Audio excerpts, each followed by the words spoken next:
Good morning, everyone, and welcome to another fresh edition of Moneyline with Nancy on African Independent Television. I am Nancy Naji. Today, I'll be starting with the real cost of global conflict as we've seen, not in headlines, but in our daily lives. 1 month into the escalating war involving the United States, Israel, and Iran, the impact is now hitting Nigerians where it hurts the most. Food prices are rising, transport costs are climbing, and inflationary pressures are deepening across households and businesses. Global oil market volatility is feeding directly into energy costs, freight charges, and import prices. And for an economy like Nigeria's, that translates quickly into a higher cost of living. The big question this morning is how much worse can this get? I don't want to sound like an angel of doom, but is Nigeria positioned to withstand a prolonged global shock? I'll be speaking with Tajudeen Ibrahim, Director of Research and Strategy at the Chapel Hill at Denham. We'll try as much as possible to break down the economic transmission channels and what it means for you and how the government can respond to the strain felt by individuals, families, and businesses. Then, my focus will turn into a major structural reform that could change the game for trade and revenue. Nigeria's national single window has now gone live, a digital platform designed to eliminate bottlenecks at the ports, reduce bureaucracy, and potentially recover billions lost to inefficiencies. But beyond the promise, can it actually lower the cost of doing business and ultimately the cost of living? Tayo Fakolade, Director of the National Single Window Project, joins me shortly to answer those questions. You can also join the conversation live on YouTube right now if you're on the Go Moneyline with Nancy TV, as well as Africa Independent Television. That is Africa Independent TV on YouTube and our other social media platforms. So stay with us. We'll be right back after the break. We have a lot to discuss. I know that the cost of living, the higher cost of living is pinching everyone, even if you be big man. The amount where you take the buy fuel into your Jeep don't increase, you know, or even into your, I try past my neighbor. All that we'll be discussing and what the government can do, if there are even options for the government at this time. Since it's a deregulated market, I was told some time ago, but we'll try as much as possible to break down these topics when I come back from the break. To stay. Line with Nancy, and this is a program that sets your business day for you. Inflation played a 9-1 on us, and the cost of doing business and the cost of living crisis persists. But we can win. We can win on those two things. We need to work on our infrastructure, maintain what we have, and add new infrastructure. Isn't it interesting to you that it still costs less to ship something from China to Lagos than from Dakar to Nigeria? Resilience is not only bouncing back when there is crisis or shocks. Resilience is about the ability to...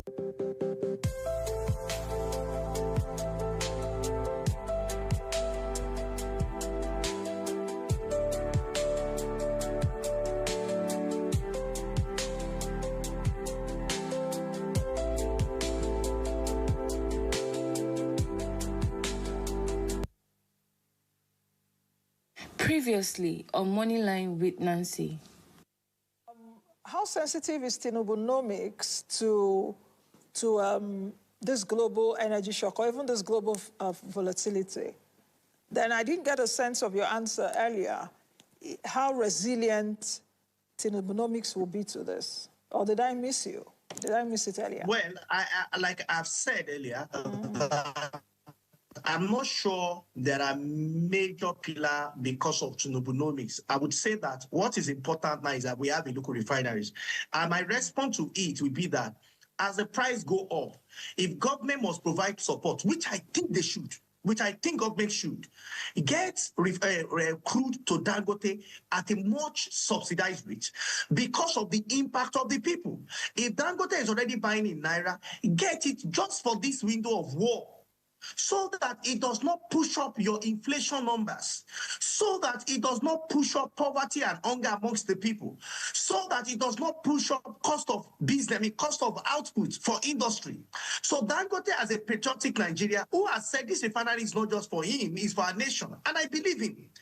If the cost of crude to him is lower, especially crude that he will refine and sell to Nigerians, and we as a people are willing to manage it, I think that that should be one of the most brilliant response President Tinubu and his economic team could provide to Nigeria. What that will mean will be that in spite of the war going on in the Middle East, Nigerians among the few countries that have had a way of maneuvering. For businesses that rely.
All right, welcome back to the program. Tajudeen Ibrahim joins me right now virtually from Lagos, I suppose. Mr. Ibrahim, good morning. Welcome to the program. Good morning, and thank you for having me on the show. Yes, I'm joining from Lagos. Yes. How is Lagos, though? Lagos is beautiful.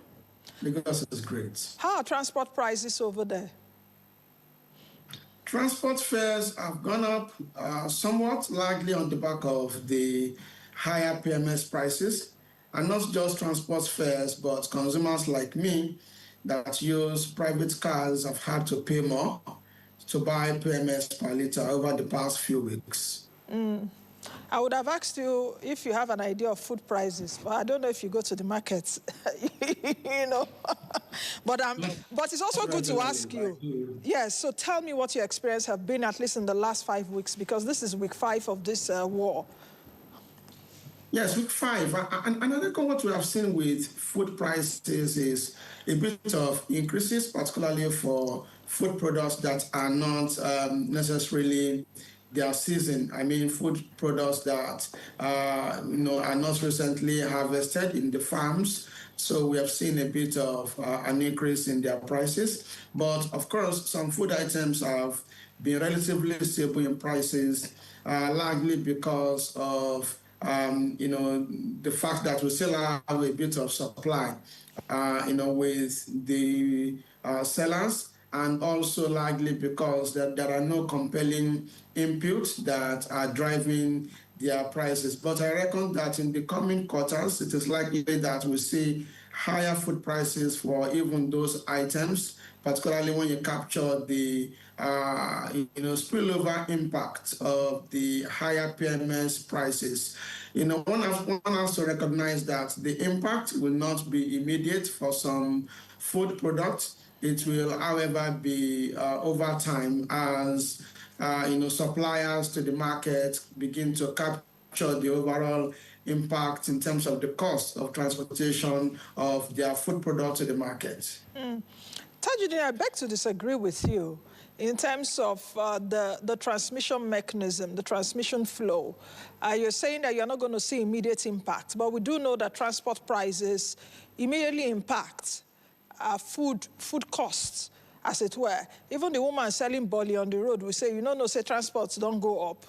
Transportation that I used to come here is now higher. So I beg to disagree or to differ with you on that premise. So explain further what you mean by that.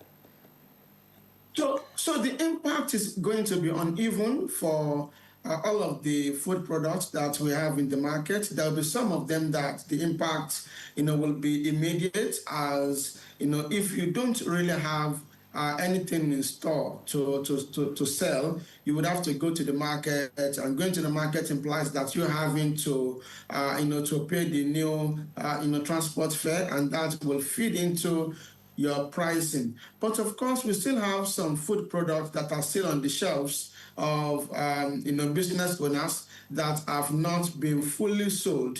For those items, you will still see relatively stable prices.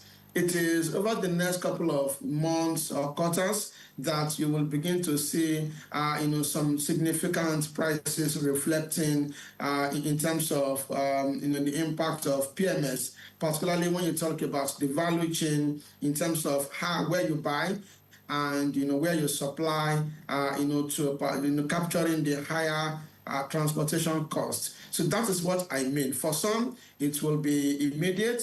For some, there will be delayed, impact in terms of how quickly they increase prices. I visit the supermarket severally in Lagos, and we still have some food items on the shelves, largely being at the same prices. But of course, some of them have begun to see, higher prices for new supplies to those big supermarkets.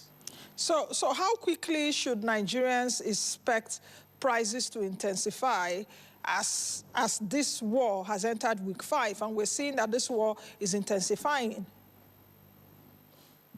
I think we by June of this year, which is like the next sort of 2 to 3 months, I reckon that it will be much tougher if the current condition does not change positively. My sense is that there are possibilities that the current situation will change, but if it does not, I think Nigeria most likely will not be able to condone it beyond the next 2 to 3 months, because by then we could be talking about PMS prices going to as high as 1,500 naira and possibly even going higher. I just listened to a podcast that for instance, there are some crude oil sort of version out there that are as high as $147 per barrel. The Oman crude oil, for instance, I understand. So, which means having our own crude oil at around $100 level, $120 levels is still something below. That's kind of a price of $147, $150. If by the time our own price gets to that level of around $150 thereabouts, the impact will be a lot worse on Nigerian consumers. And before then, my sense is that the government should be looking to intervene by taking the necessary actions that will alleviate the impact on Nigerians, generally speaking. What should those interventions be, especially in a deregulated market? I remember I had this conversation with a guest of mine, is that 2 or 3 weeks ago, when we just started seeing the shadows of this, and I did ask this question also, that if this escalates, and I don't want to call his name, but he's another viewer of the show, so I'm sure he knows that I'm talking about him. And you're like, oh, Nancy, what kind of intervention do you expect? It's a deregulated market. And I said, I know it's a deregulated market, but what kind of response do you think that government should bring in at this point? Because minimum wage at this time is 70,000 naira. Transport costs have gone up. There's a limit to what businesses can do right now, because even businesses, or even small businesses that employ the larger chunk of Nigerians, do not have that latitude, do not have that space right now to increase salaries. So what I believe, one of the key things I believe that the Nigerian government can do is around the NNPC and what I can call transparency, and the expectation that the government should ensure that the NNPC really sticks to the agreement that it reached with the Dangote refinery. And I'm saying this because according to the Chief Executive Officer of Dangote Refinery, there are 2 key elements that are impacting that business and sort of not allowing it to deliver the expected value to Nigerians. One of such is that there is an agreement around crude for, Naira, which means that they will be getting, crude oil and they'll be paying in Naira. But the price, of course, will remain at the global, price based on what the Brent crude oil is. So they agreed to be getting about 13 to 15 cargoes, per month. But what they are getting from the local, market is just about 5 cargoes. So I believe that the government can look into that, because if Dangote Refinery, for instance, which is a business that is there to support Nigerians, in this current challenging period, if that business is not getting the right volume of local, crude oil, it is going to have to go outside and, import higher, crude oil prices to the country. That's number one. Number two is, according to the CEO of that business, they are also not able to get the right quality, the specified quality for the refinery. The quality they get is not up to the agreements that they reached with the NNPC, which means that they have to go outside to go and buy the same quality that they could have bought locally. They are buying it from outside of the country, but guess what? It is more expensive for them. According to the CEO, it costs about $18 per barrel in addition, to what they will get locally. So which means that $18 per barrel is an additional cost that Dangote Refinery can pass to Nigerians in terms of, reducing the cost of PMS to us. So I believe the government can really do something around the NNPC in terms of ensuring that, they stick to the agreements they reached with Dangote Refinery by supplying the right quality and the right quantity to them, as needed by the company. So if I get you right, what you're trying to say is that government should target production, more production or supply to Dangote Refinery in terms of meeting its demand, local demand for crude. Absolutely. Okay. Absolutely, because that is one business that can help us in the current environment. Externally speaking, you are going to incur more costs, because we'll be talking about freight costs, we'll be talking about insurance costs. I understand you. Costs. I understand you. So if you're saying that the federal government should increase its supply to Dangote, that means it's going to avoid freight cost and insurance cost and whatever. But it will still sell at the international benchmark price of crude oil for the day. It will, because there is no subsidy anymore. Yes. Good. But is there also another way that the government can alleviate the trouble that we are facing now, and even the trouble ahead, assuming this war still escalates? And what am I asking? Okay. Is there another model, even in this regulated market, perhaps even production? Let me put it that way. We are already operating the Naira for crude policy. Is there a way that the government can say, okay, we are selling to Dangote at so price, and peg it at that price? Is it possible? Now that is a kind of subsidy, but production subsidy? Honestly, anything that is subsidy should not be frowned allowed. Any form of subsidy should not be allowed. That means, Tajudeen, that means we're all going to pay for it. Many Nigerians, more Nigerians will be pushed into hunger. More Nigerians will be pushed into hunger. More Nigerians will be pushed into poverty. FAO says close to 30 million Nigerians are hungry. That means they don't have food to eat daily. More Nigerians into poverty, not to even talking about multidimensional poverty. What is the job of government? Welfare of the people, and not just welfare even in times of trouble. We're seeing some advanced economies taking remedies now to, alleviate that pain on citizens, and those are advanced markets. So what are we trying to say in Nigeria? So it is good that you refer to them as advanced markets. I think we should take two additional That is the more reason why we views. should do it, because we are not as advanced as them. No. So it wouldn't work that way. Let's look at it from this standpoint. When we look at one more element for consideration, which is the fact that Dangote Refinery, for instance, and other refineries in the country, they still pay some other levies by the government in converting from crude oil to PMS to selling them. There are some charges that are imposed on them by the government. So my second recommendation, in addition to ensuring that they supply adequately to Dangote Refinery, is to consider cutting down on those charges.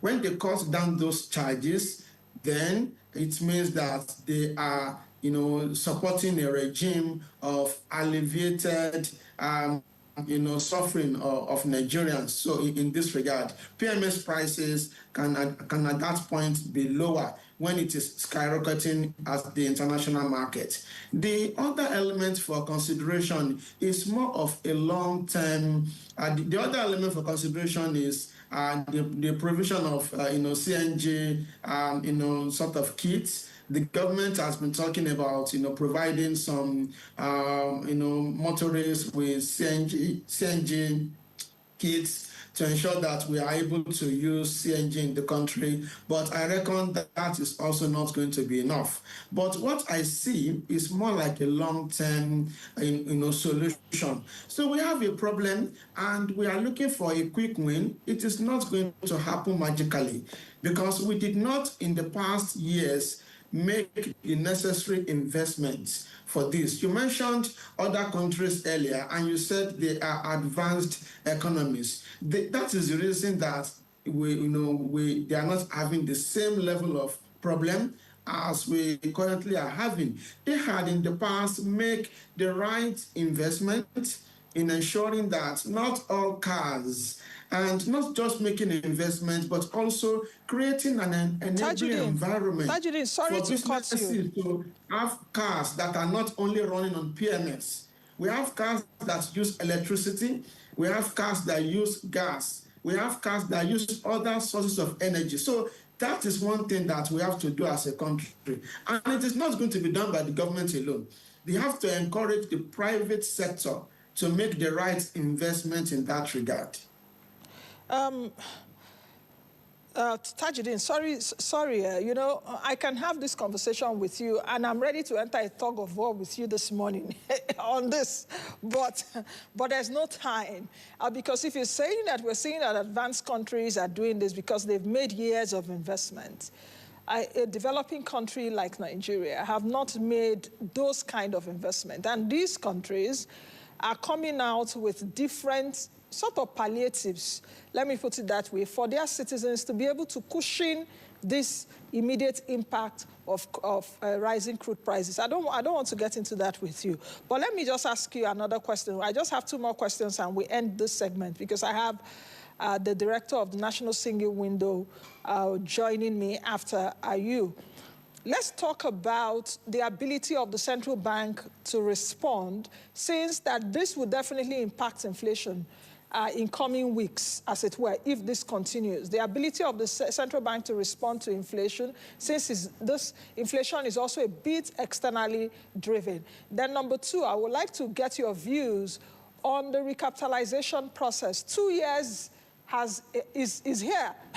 When the Central Bank of Nigeria announced this deadline, 2024, I remember vividly because I tweeted it, I think close to midnight or something, to my followers about this. And 2 years is just here. Time flies. What do you have to say about the recap process? 32 banks that have met it so far. I hope that in coming days, we hope to hear from the governor of the central bank himself, Olayemi Cardoso, giving us updates on this. So let me start by saying that monetary policy response most likely will still remain for the central bank to be thinking about going hawkish. And it is not only Nigeria. Every other central bank out there, is already considering to go hawkish by hiking interest rates on the back of the rising inflation or expectation of much higher inflation on the back of the war going on, in the Middle East. So that is one thing that, I reckon we all have to bear in mind and expect. The only thing that I reckon the central bank can do is to be gradual. If necessary for them to increase interest rates, it will be gradual, it will not be aggressive, and I reckon it will also be a reflection of the kind of inflation numbers that are reported by the National Bureau of Statistics. If those numbers do not warrant interest rate hikes, I reckon that the central bank will just keep interest rates stable in the coming quarters. That is one. Two, around the banking sector, the capitalization, I think I would describe it as a significant success because we have, according to the CBN, about 32 banks out of 34. That is almost the entire 34 banks already, crossing the capitalization sort of hurdle set by the CBN. And I think what Nigerians can expect going forward is a much resilient banking sector. Number two, a much more stable banking sector. And number three, a banking sector that is much more ready to support the economic growth of Nigeria as a whole. Okay. Thank you very much, Tajudeen. Thank you. Let's take a break, and when we come back from the break, we will continue the program. I did mention earlier that I have the director of the National Single Window, Tola Fakolade, joining me. We'll talk about the single window that became operational just a few days ago. All that will be after the break, but we're expected to join a live broadcast anytime soon to the 2026 NIPR International Women's Day celebration. We'll be right back after this break to join us again. With Nancy, of course, this is the trusted source for in-depth conversation on finance, the economy, and everything in between. I am Nancy Naji. The Abuja Treaty foresees that we have to adopt as Africa a linear model of integration of our market. We foresee, in terms of the agreement, that Africa one day will be a customs union? That's a great question, Nancy. So you have basically two pillars here. There are things that you must do now because you are in an emergency situation. You have to provide helping hands to those who cannot cope anymore. The extreme poor people who cannot really afford to have food on their table. There is no time to wait for the perfect plan for them. You need to provide support immediately for them. If the world wants to be more resilient, they need to deconcentrate supply chains and locate them. And why not? Relocate them in those regions that didn't have them in the first place. If you want to build resilience, it's not concentrating them again in another country. How can you move your goods from point A to point B and demand? So it's also us educating our businesses, advocacy, the courage to trade, the courage. Nigerians have it. I am Nancy Naji, be the best you can be. I'm going to change that you are.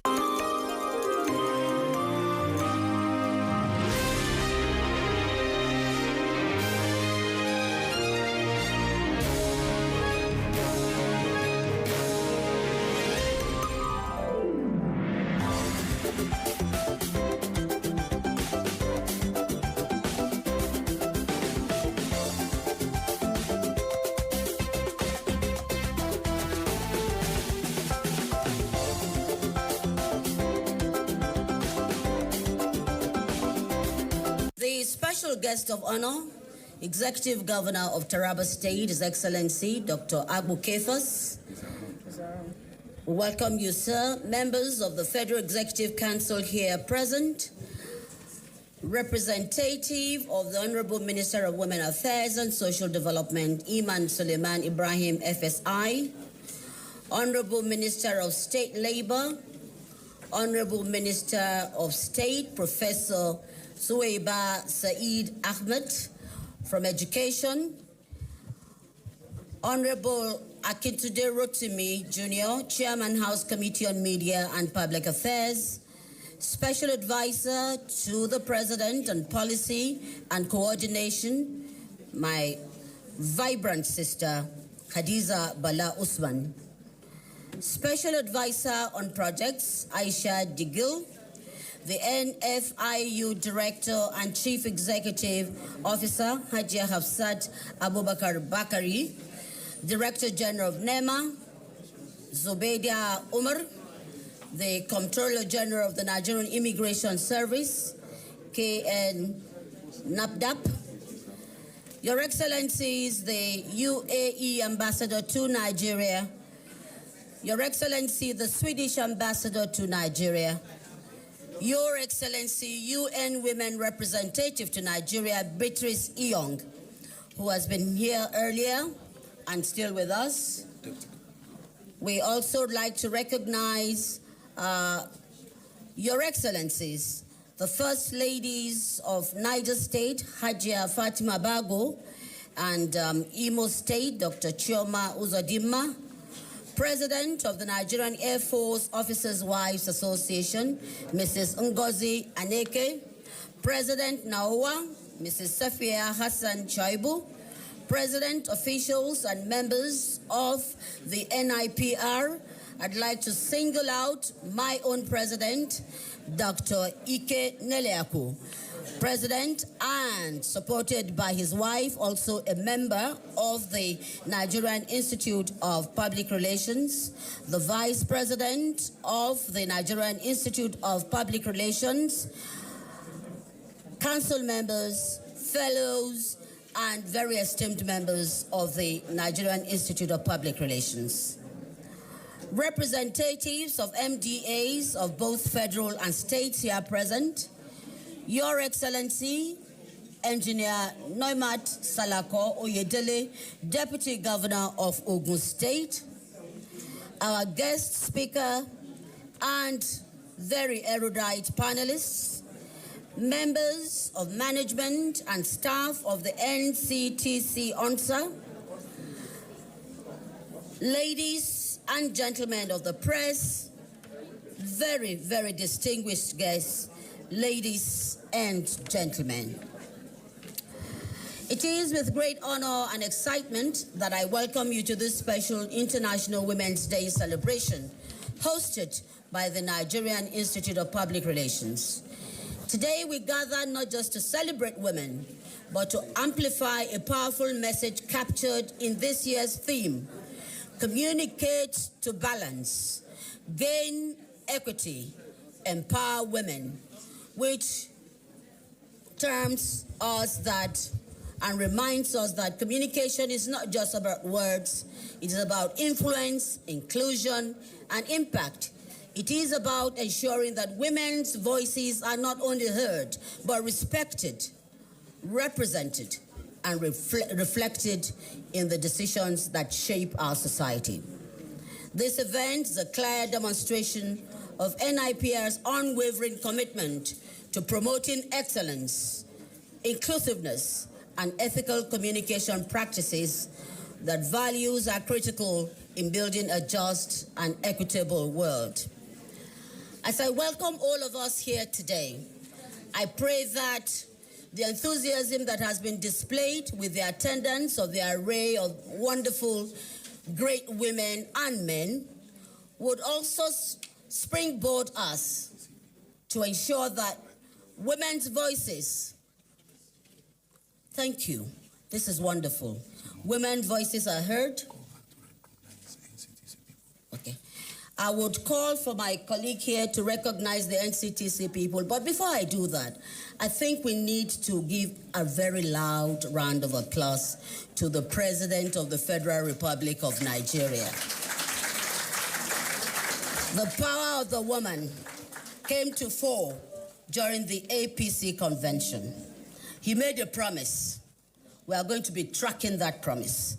But in the true sense of who we are as Nigerian women, who believe that our governance will keep to his words, who believe that Mr. President says there must be a place for the Nigerian women. Can we please all rise? Just give him a round of applause. We'll find a way of sending this message to him. Right. We have my sister Hadiza here. Please let him know that on behalf of NIPR, we are pleased with that commitment and will be tracking the commitment. Thank you, please. A round of applause for the President. Now, yes, to please give us, to recognize members of the NCTC. Please be seated. Thank you. Thank you very much, Antimoju. Another round of applause for our own iconic media expert, Antimoju Makinjola. A round of applause for her, please.